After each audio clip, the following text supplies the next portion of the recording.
here we are with something new on our channel. This is listening mock test live. इसके बाद हम आपके लिए लाएंगे reading and writing mock tests also. This is going to be our first mock test and you will attempt this listening only once. You are not going to repeat the video. Total number of questions are 40. Write your answers on notebook, click a picture and WhatsApp us on the given number with your name. And watch our next video for the answers and list of top scorers. So let's start the listening mock test. Now turn to Section 1.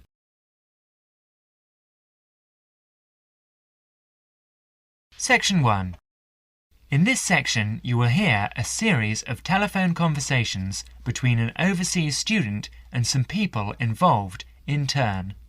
He wants to confirm some information for an international conference on computing technology. First, you will have some time to look at questions 1 to 10.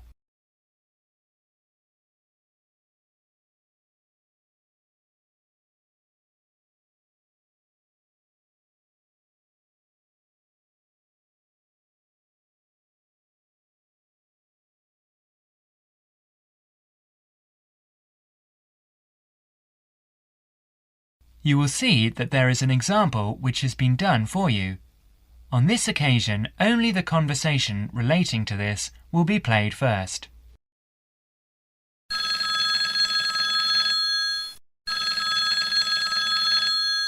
New South Wales University, good morning. Oh, good morning. Can you put me through to the School of Computing Technology, please? Certainly. The operator responds, New South Wales University, so New South Wales is provided in the space. Now we shall begin. You should answer questions as you listen because you will not hear the recording a second time. Now listen carefully and answer questions 1 to 5.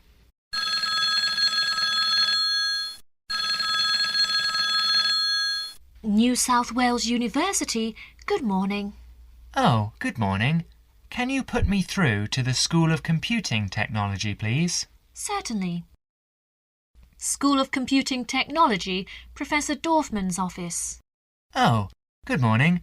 I was wondering if you could give me some information about the forthcoming Computing Technology 25th Conference.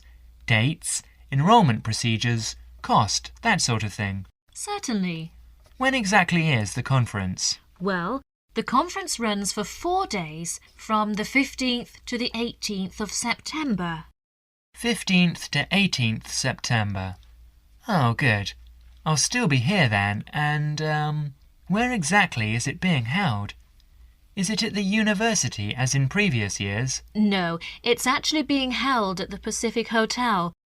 We've rather outgrown the university conference facilities, so we've opted for this new venue. Right, Paradise Hotel.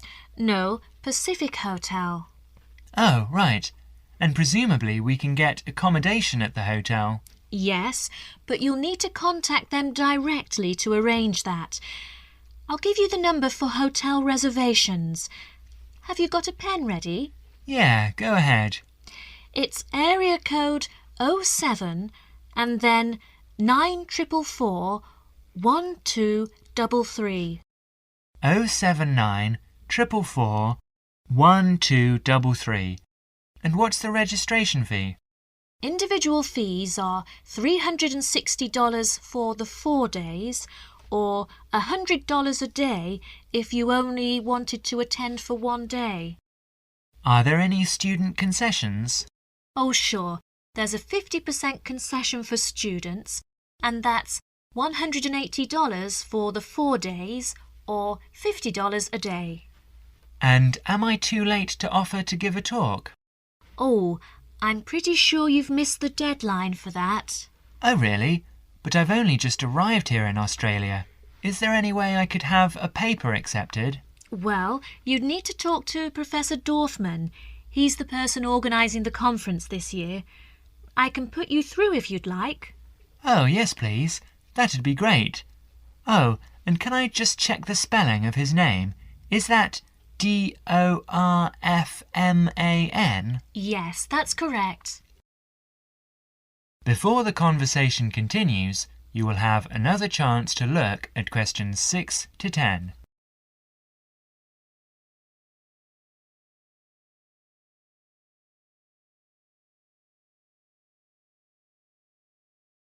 Listen carefully and answer questions 6 to 10.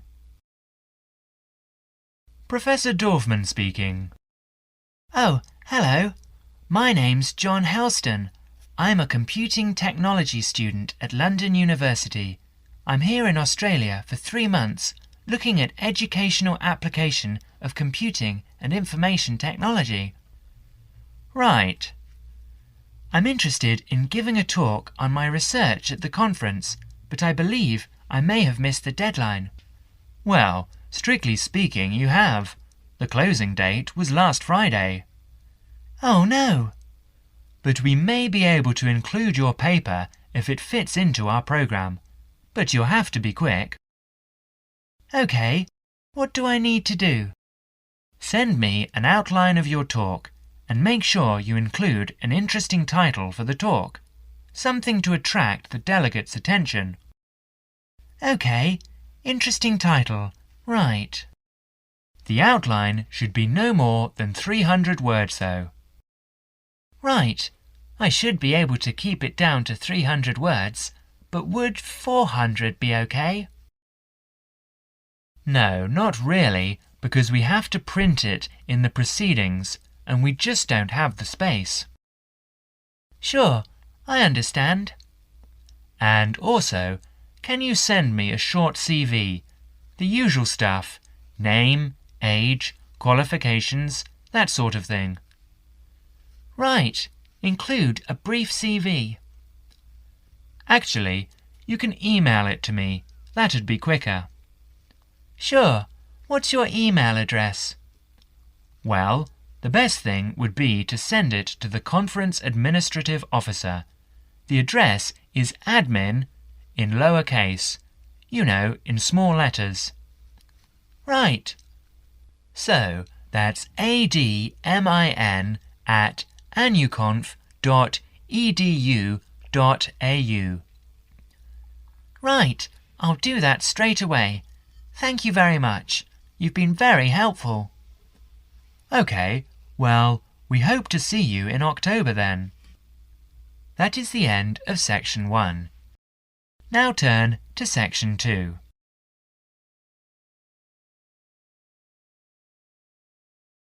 Section 2. You will hear a guide talk about cooking ginger on the radio broadcast. As you listen, answer questions 11 to 20. First, you will have some time to look at questions 11 to 20.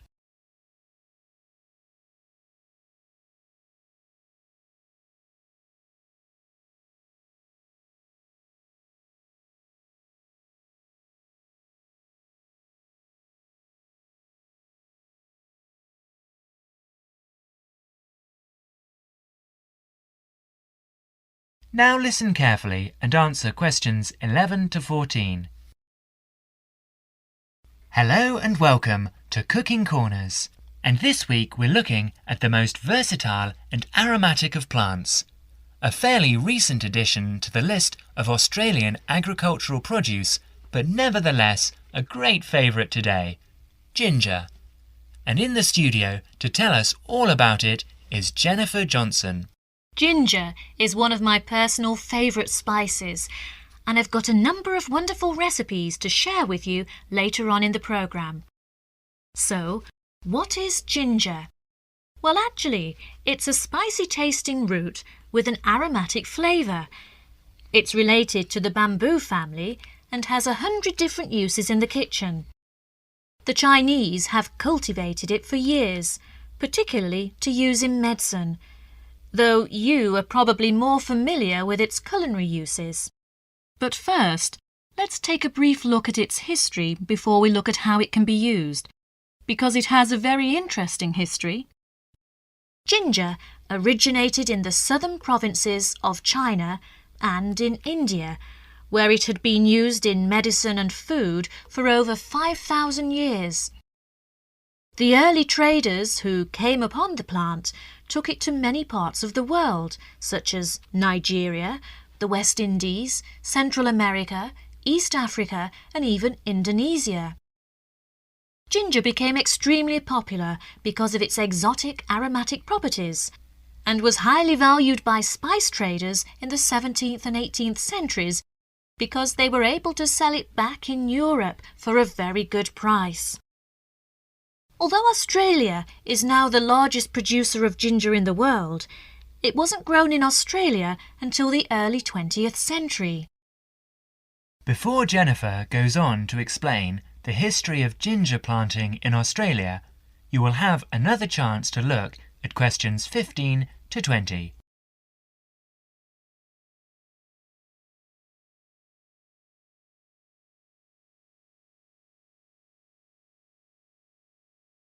Now listen to the rest of the talk and answer questions 15 to 20. Apparently, some pieces of raw ginger found their way to an area about 100 kilometres north of Brisbane in Queensland earlier this century. The comparatively high rainfall and humidity in this area produced conditions which are perfect for growing ginger, so it became well established. But in the early days, the relatively high cost of production placed it as a disadvantage in the market, by comparison with the much cheaper ginger produced by other countries with lower production costs. Then, in 1941, the supply of ginger to Australia started to run out. Remember, this was in the middle of the Second World War, when everything was in short supply. This provided a perfect opportunity for the Queensland growers to expand their production and sales. 5 local farmers got together and formed a cooperative association in a place called Buderim. They started with only £25 between them. That was in the days when Australian currency was pounds, not dollars. So they set up the company with 2 wooden vats and 14 tons of raw ginger. But they went on to become the most successful ginger farmers in the world. In fact, nearly all the world's ginger now comes from the Buderim ginger factory in Queensland. 40% of the production is used in Australia, and the remaining 60% is exported overseas to places like Europe, North America, South Africa, and even to Asia, where it originated in the first place. So now, let's move on to look at ways of using ginger in the kitchen. That is the end of section 2. Now turn to section 3.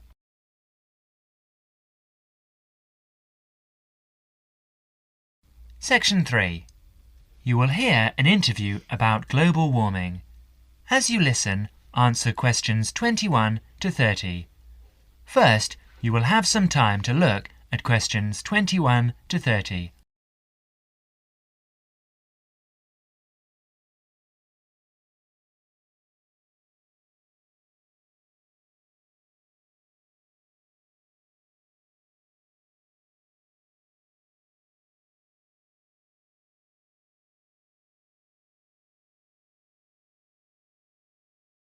Now listen carefully and answer questions 21 to 25.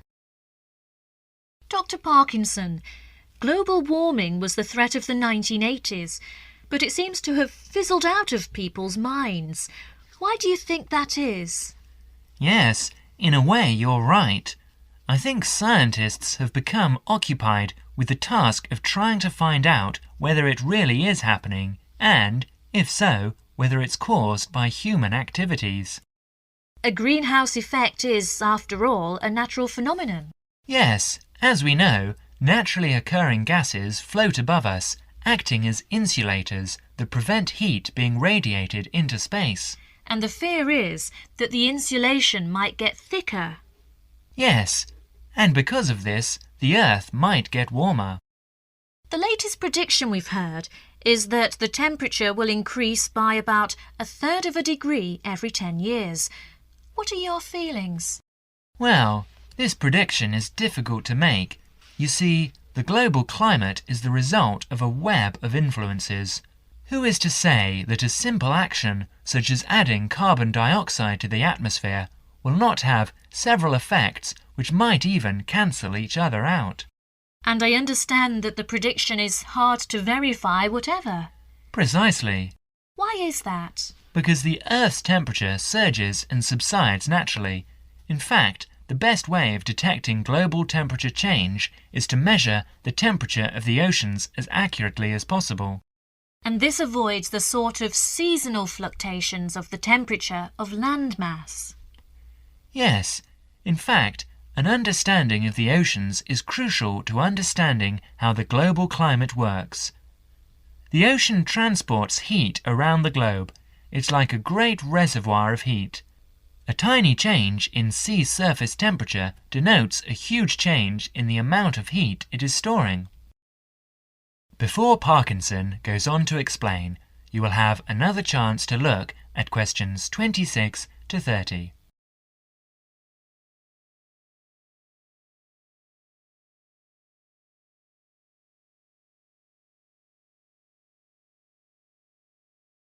Now listen to the rest of the talk carefully and answer questions 26 to 30. And now, I understand you are looking at ways of refining this measurement of ocean temperature. Yes, for a long time we've measured it by placing thermometers in buoys bobbing in the oceans and also when ships draw water through their engines. It's also been done by satellite, hasn't it? Yes, but now data from a more promising system is being collected. This is the European Along-Track Scanning Radiometer, or ATSR, a much simpler name. The ATSR orbits the Earth above us. And what stage are you at with this? Well, it's been up there 2.5 years now. It's an infrared detector that senses the Earth's temperature with great accuracy, and this is what we need. We have to be able to separate out random changes in temperature. I believe there are other advantages as well. There are several. Every few days it covers the entire Earth, so it produces large quantities of data. It measures the temperature from 2 angles, which allows correction for any effects that the intervening atmosphere may be having on its readings. Its field of view has a width of 500 kilometers, and it measures the temperature to 0.3 degrees centigrade. And it should go on for years? Yes. Thank you, Dr. Parkinson, for talking to us today. And now over to... That is the end of Section 3. Now turn to Section 4.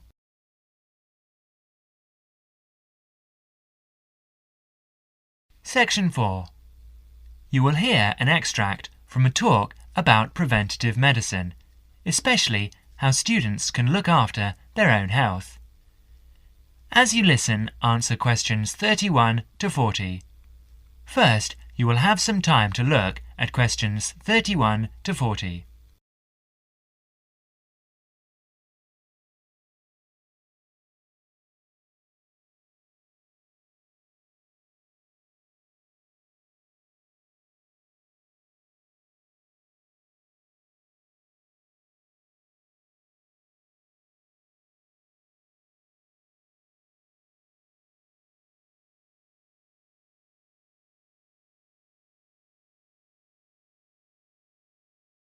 Now listen carefully and answer questions 31 to 40. Good morning. I'm Dr. Pat Plant, and I'm here to talk to you about preventative medicine in its widest and most personal aspects. In other words, I'm here to tell you how the patients should wrest control of their health away from the practitioners of medicine and take charge of their own medical destiny.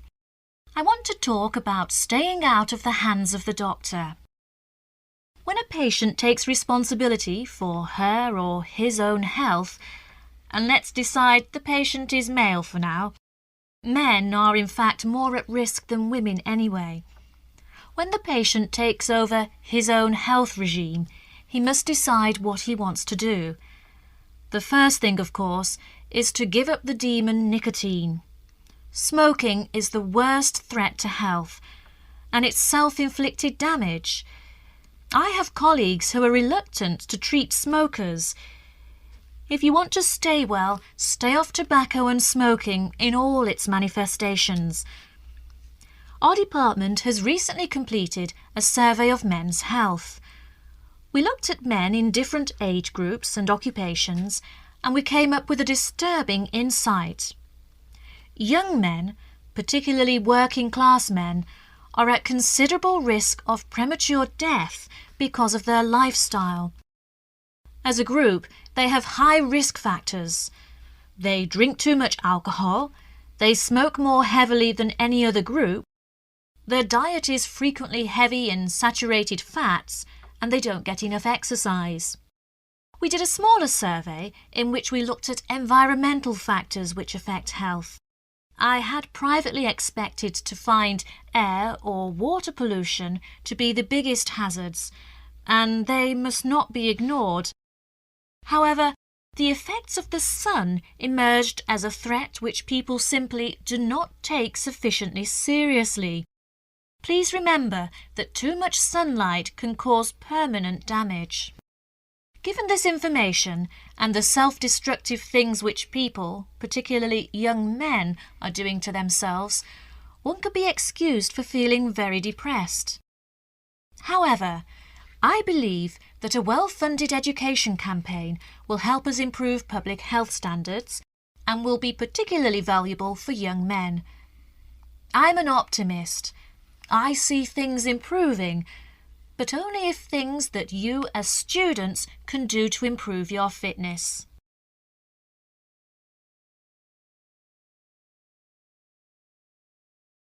So now, I'd like to issue a qualification to everything I say. People will still get sick, and they will still need doctors. This advice is just to reduce the incidence of sickness. It would be great if disease was preventable, but it's not. However, we have power. In the late 1980s, the Surgeon General of the United States said that 53% of our illnesses could be avoided by healthy lifestyle choices. I now want to discuss these choices with you.